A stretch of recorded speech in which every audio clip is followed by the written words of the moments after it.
Hey everyone, it's Chica, and today I'm going to show you how I added a sandy texture to the bottom of this altered precious moments.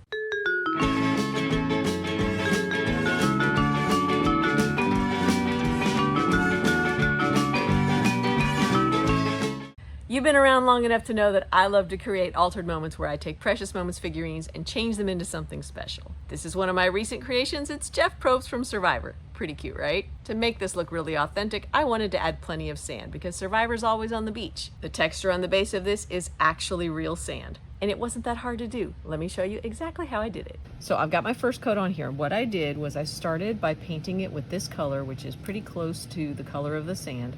So I put a coat of this on there, let it dry. Then I put a coat on wet, and then I took my little thing of sand here and I just sprinkled sand over it to make it stick. Now this is the sand that's been sitting here drying. Now there's more on there than will actually stick.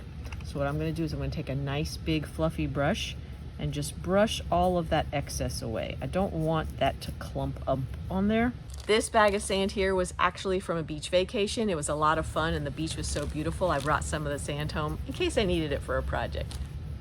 If you've got a sandbox nearby, you could probably grab a little bit out of there too. It won't take much and it'll work.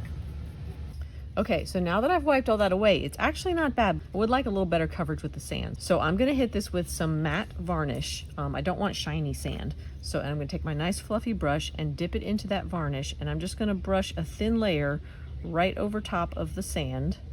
This will lock those pieces in, and it will give me another sticky surface that I can add more sand to. If you like beaches and sand as much as I do, make sure you like this video too.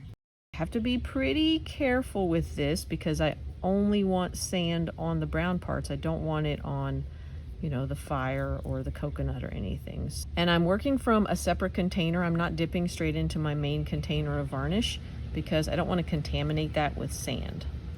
Okay, now that I've got my clear varnish on there, we're gonna go at it with more sand, and this sand will stick to that varnish layer. And we can repeat this however many times as necessary until I get the coverage that I like. So I'll just dump this all on there and then shake it off, give it a nice pat.